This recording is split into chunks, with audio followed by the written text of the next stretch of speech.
I'm here with Andy Darley, Head of Technology Research at finnCap Group. Andy, how are you? Very well, thank you, Ollie.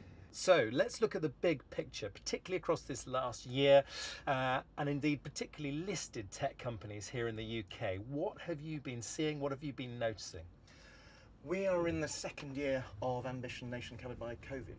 Yeah. So it's a particularly different year again. Yeah. When we look at last year, there was a strong market, fell down into COVID and came back. Yeah.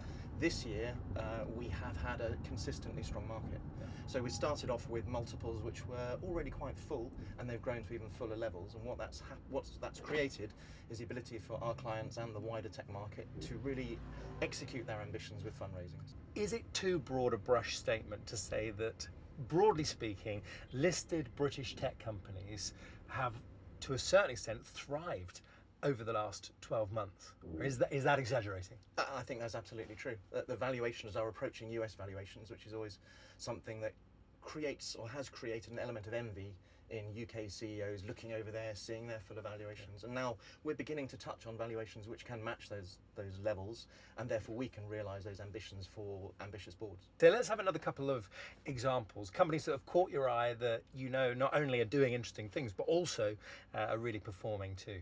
Looking at two particular examples which are in the Ambition Nation top 50. We're looking at Digital and we're looking at Eagle Eye.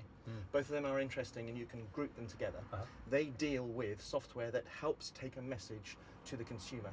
And what this last year has been is a message where the consumer has cash to spend. Both of those companies are up more than 70% in this year. Yeah, wow. And that's because they have enjoyed themselves in terms of revenue growth and appreciation of their better value. How about we zoom back out again to the bigger picture? Trends that you've noticed, things that you've spotted across tech companies.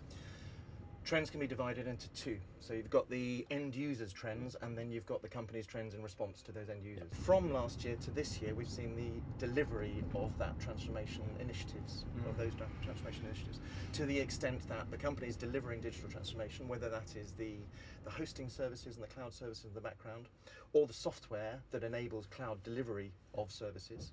Both of those have continued to thrive, with the demand for IT expenditure from the cloud coming through very strongly. Yeah. A good example is Cerillion that's benefited from that.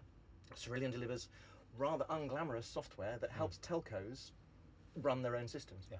There are two catalysts for telcos at the moment, and that's 5G and fibre broadband.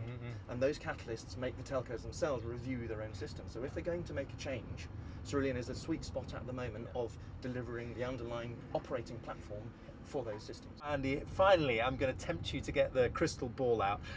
What is worth watching? Could be parts of tech as you see it. It could be particular companies, hotspots. What do you see? What do you predict? So we've reached total tech. So now it's the evolution of those tech companies and how they're going to grow.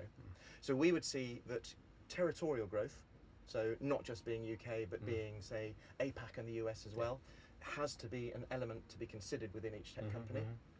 And secondly, M&A.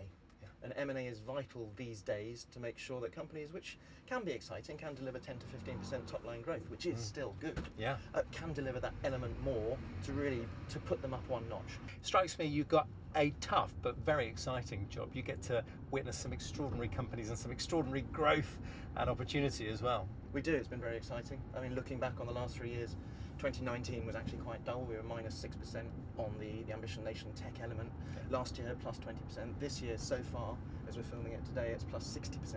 So there is always an element of excitement. There's always something coming through, whether it's growth, whether it's organic, whether it's M&A, whether it's a new technology. It is a very buzzing sector.